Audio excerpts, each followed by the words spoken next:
जी बिस्मिल्लाहिर्रहमानिर्रहीम। Dear students, आपके साथ हम इनकम फ्रॉम बिजनेस का एक कम्प्रीहेंसिव क्वेश्चन डिस्कस करने जा रहे हैं, जिसको हम 360 डिग्री क्वेश्चन बोलते हैं, जिसमें बेसिकली हम क्या करते हैं कि कॉन्सेप्ट को एक मरतबा पूरी अच्छी तरह से खंगाल कर देख लेते हैं। और आपको याद होगा कि मैंने आपको डिफरेंट वीडियोज़ में पहले भी समझाया कि जब भी कोई बड़ा क्वेश्चन आ जाता है तो आपने उस क्वेश्चन को टोटलिटी में कभी नहीं सोचना, बल्कि अलग अलग शॉर्ट्स के अंदर हर पॉइंट को सेपरेट देखते हुए आगे चलते चले जाना है।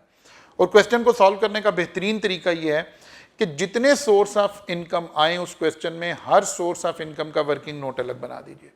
जैसे ही लफ्ज सैलरी नजर आए, working one, income from salary.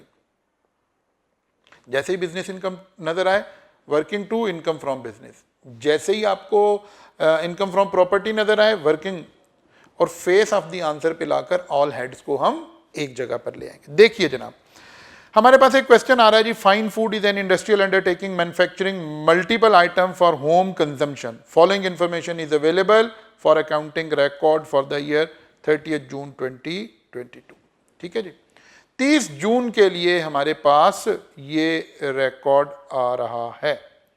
हमने कहा अच्छा जनाब, चलिए जी, 30 June 2022। Accounting profit before tax for year was 175 million out of 400 million sales. एक सेल की फिगर भी दी गई है, ठीक है ना। ओके, चलिए, 400 मिलियन की सेल है और 175 मिलियन का जो है वो हमने प्रॉफिट डिक्लेयर किया हुआ है। मुझे क्यों लग रहा है कि जैसे सेल 500 मिलियन है जी, इसको सेल को 500 मिलियन कर लीजिए, आउट ऑफ 500 मिलियन सेल्स, ठीक है ना।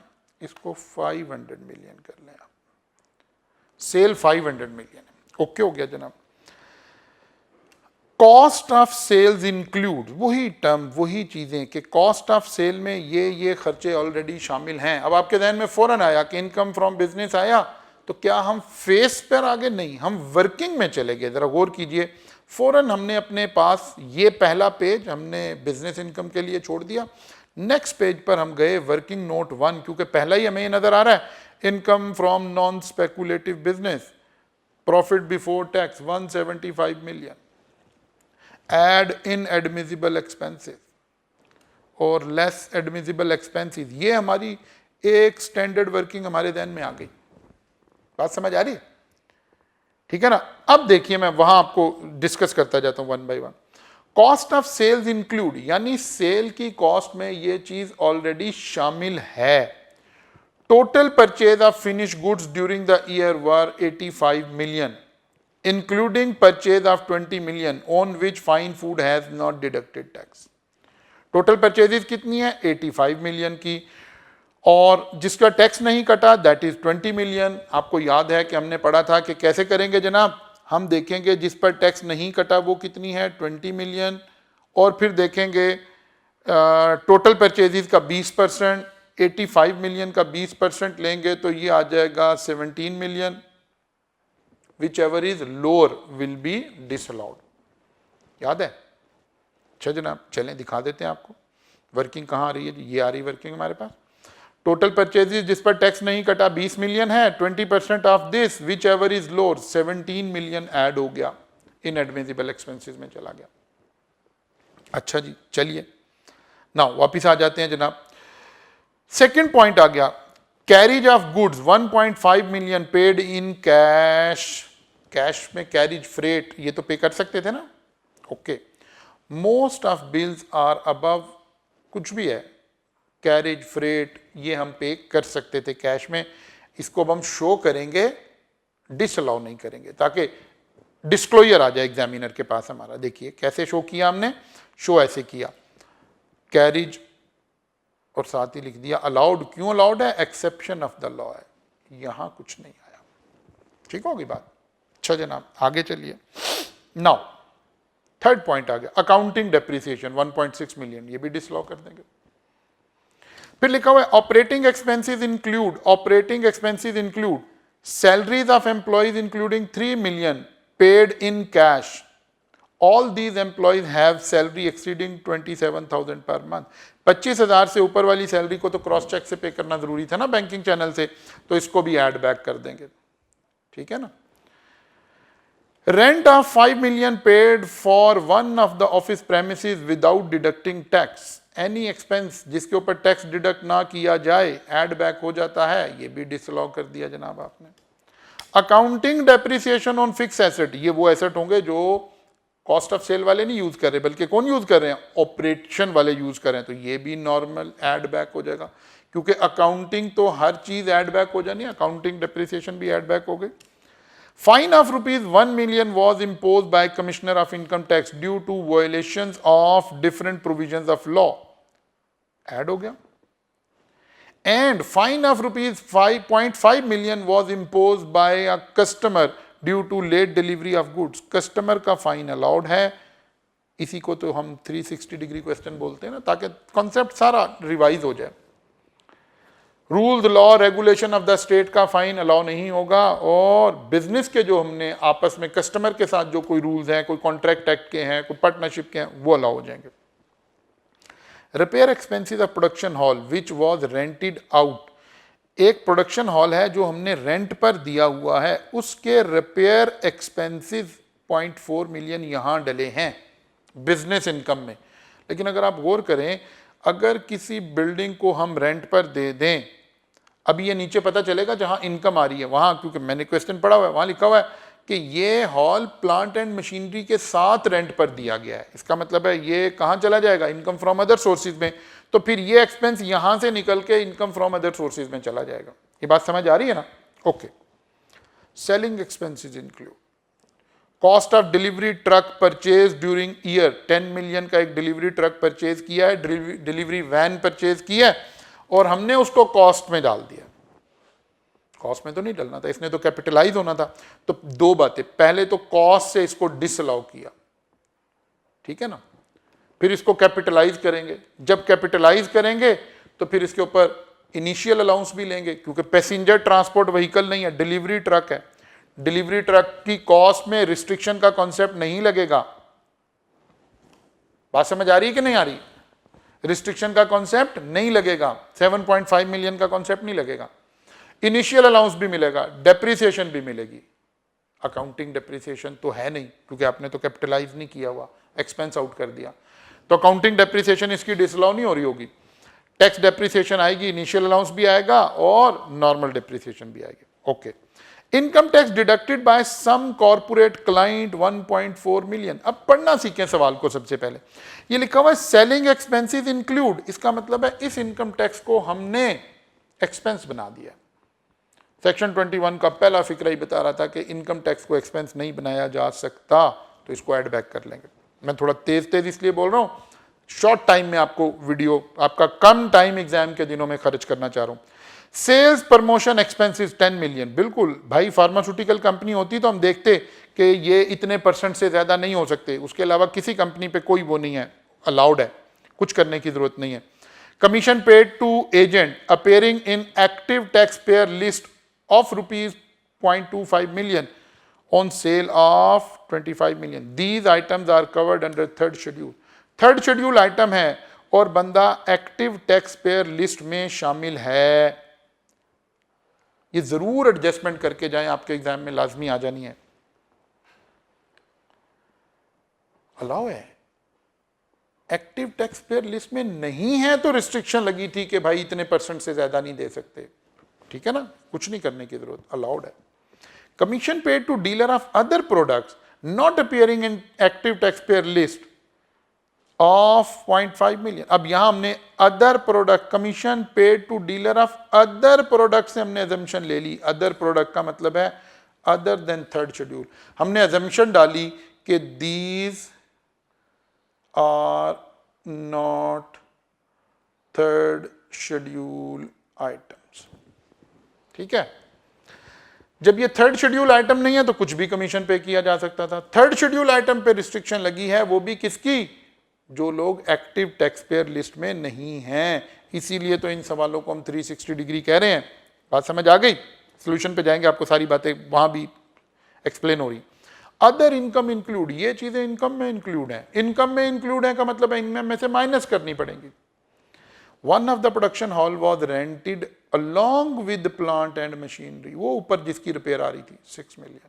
6 मिलियन इनकम में डाल दिया हमने, अदर इनकम में नहीं। अब अदर इनकम में नहीं, ये तो इनकम फ्रॉम अदर सोर्सेज में जानी है, यहां से निकालेंगे, इनकम फ्रॉम अदर सोर्सेज में ले जाएंगे। Net interest received 6 million after tax deduction of 1.06 million. Interest income, profit on date,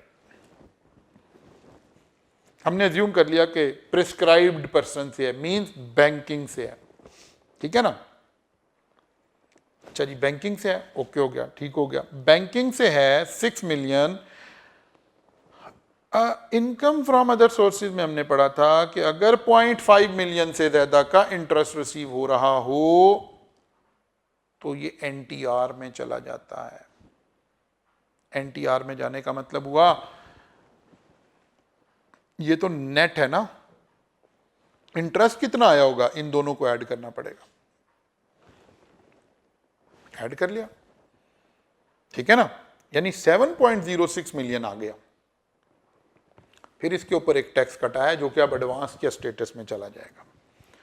अभी मैं दिखाता हूं इसको। Gain of 3 million earned on sale of flat purchase on 1 September 2018। Flat का होल्डिंग पीरियड कम है, ये तो अब एग्जेम्प्ट हो चुका होगा, ये गेन एग्जेम्प्ट हो चुका होगा। लेकिन भाई एग्जेम्प्ट हो या ना हो, इनकम फ्रॉम बिजनेस तो नहीं है ना, ये तो कैपिटल गेन में जाएगा, सेपरेट ब्लॉक ऑफ इनकम में जाएगा, तो यहां से तो निकालना पड़ेगा। फिर वही बैड डेट वाली, पिछली उसमें भी मैंने आपके साथ ये डिस्कस की थी, वही बैड डेट रिकवर्ड की एंट्री आ रही है। ऑलरेडी एक मेरी पिछली वीडियो में बड़ी तफसील से मैंने डिस्कशन की हुई है बात।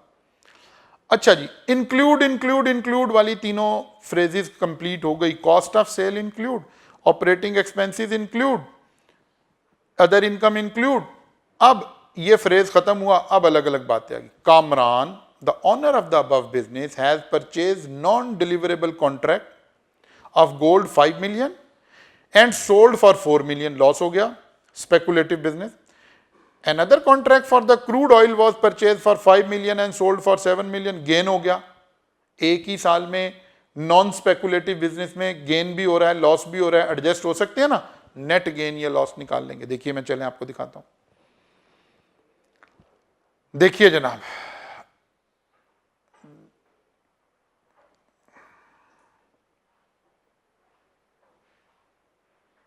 Income from speculative business, loss on gold contract, 4 million का बेचा, 5 मिलियन का लिया था, 1 मिलियन का लॉस हो गया। Gain on crude oil contract, 7 million का बेचा, 5 मिलियन का लिया था, 2 मिलियन का गेन हुआ, नेट गेन आ गया 1 मिलियन का। इंटर हेड एडजस्टमेंट तो अलाउड है ना, ओके गुड। नाउ और देखिए जी क्या गिवन है। Tax WDV of production hall and plant and machinery rented out was 4 million and 2.5 million। जब बिल्डिंग को हम प्लांट एंड मशीनरी के साथ रेंट आउट कर देते हैं तो कहां चली जाती है, इनकम फ्रॉम अदर सोर्सेज में चली जाती है, ठीक है ना। इनकम फ्रॉम अदर सोर्सेज में जाती है तो फिर वहां एक्सपेंस अलाउ हो जाता है, एक्चुअल रिपेयर भी ढूंढ के लाएंगे अगर कहीं सवाल में गिवन होगी तो, डेप्रिसिएशन ऑफ बिल्डिंग भी डालेंगे, डेप्रिसिएशन ऑफ प्लांट भी डालेंगे।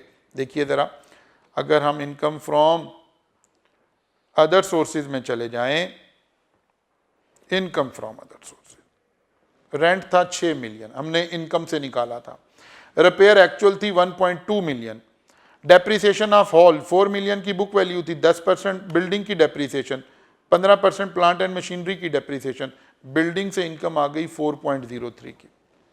फिर वो जो बैंक का डिपॉजिट आ रहा था, 6 मिलियन की हमने इनकम डाली हुई थी, 1.6 डिसअलाउ किया, एक्सपेंस तो नहीं है ना ये, इन दोनों को ऐड करेंगे तो इंटरेस्ट इनकम बनेगी ना। और अब ये नॉर्मल में जा रही है, एनटीआर में जा रही है, तो दोनों को इकट्ठा कर लिया, 11.09 मिलियन एनटीआर की इनकम बन गई हमारी। अच्छा जी, बात समझ आई है, ओके चलिए। अब लिखो tax depreciation other than mention above, यानी कौन सा, वो जो प्लांट एंड मशीनरी थी, एंड डिलीवरी वैन, इसके अलावा बाकी चीजों की डेप्रिसिएशन 2 मिलियन है, ओके ये अलाउ कर देंगे और डिलीवरी वैन की डेप्रिसिएशन अलग लेकर आ जाएंगे, उस पर इनिशियल अलाउंस भी ले लेंगे 25% और जी और नॉर्मल डेप्रिसिएशन भी ले लेंगे। बिल्कुल ठीक होगी बात। चलिए, raw material worth 2 million was purchased on credit on 15th June 2019। Credit पर 2019 में लाइबिलिटी राइज हुई। This amount is still payable. 2019 की लाइबिलिटी 20, 21, 22, ये तो 23 में ऐड होगी, हम तो 2022 की बात कर रहे हैं, इसका मतलब कोई एडजस्टमेंट रिक्वायर्ड नहीं। One of the supplier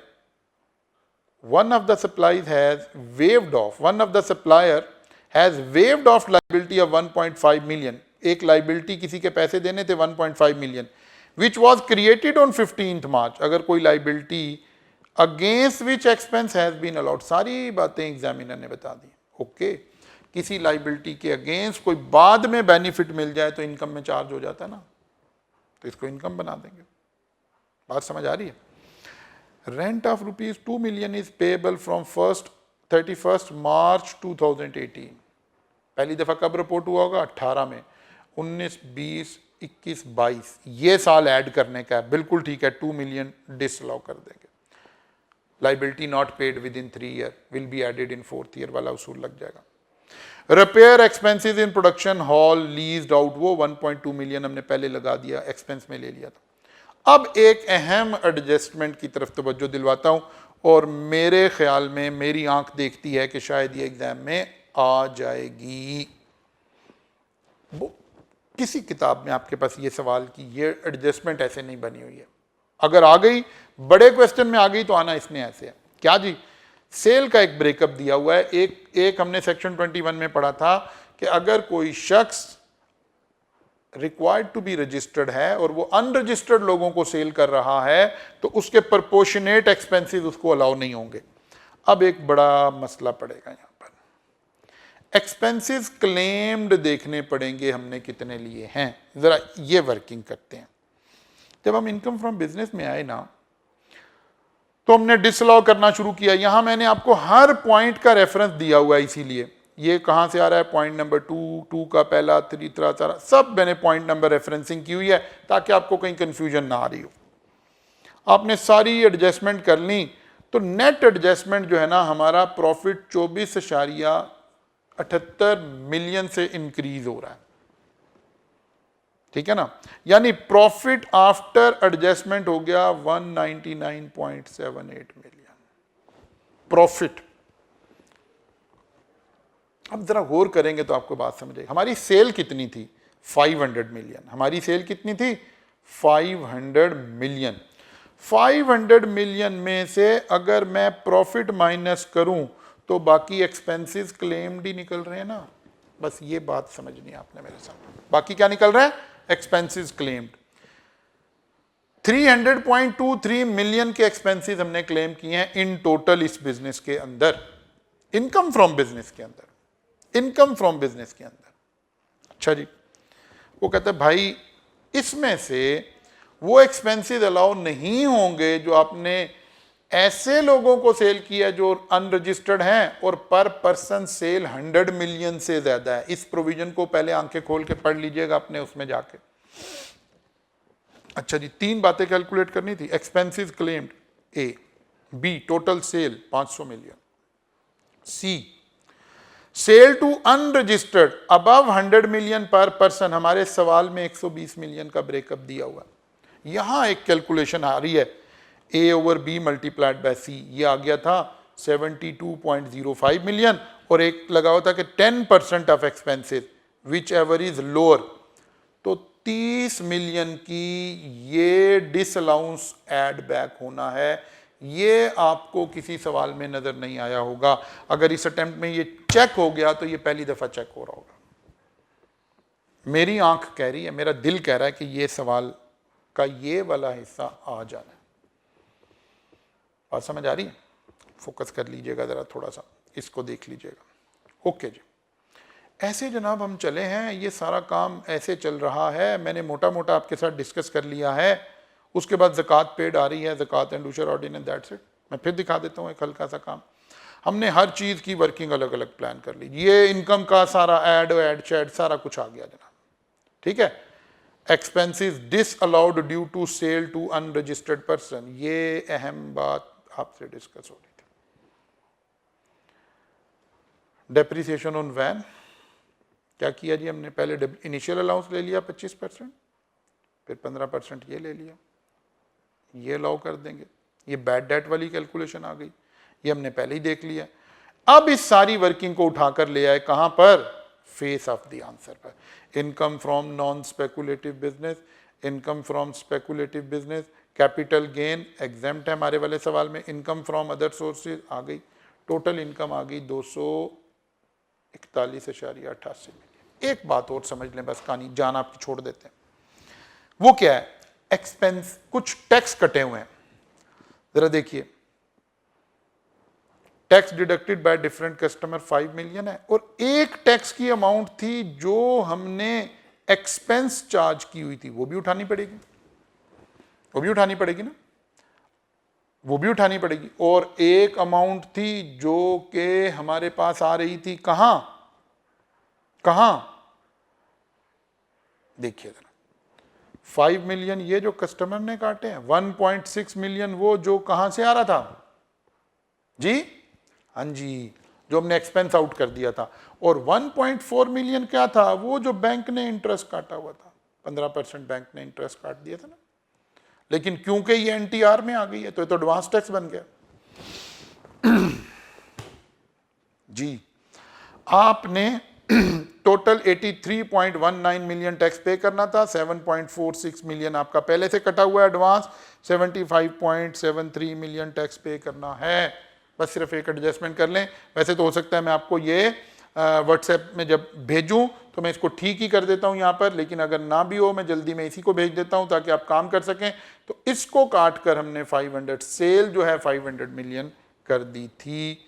cell हमने कितनी कर दी थी जी, 500 मिलियन कर दी थी। तो जनाब एक 360 डिग्री क्वेश्चन करके फारिग हो जाए। कॉन्फिडेंस लेकर आए, कॉन्फिडेंस लेकर आए। अगर आप एग्जाम में डर डर के जा रहे हैं तो इस डर को निकाल दें अपने ध्यान से। हमने एडजस्टमेंट टू एडजस्टमेंट बातें करनी है एग्जामिनर के साथ, एक एडजस्टमेंट को उठाकर लेकर जाना है, हमें मार्क्स मिलते जा रहे हैं, बिल्कुल ना घबराएं, आप बड़े आराम से पास हो जाएंगे।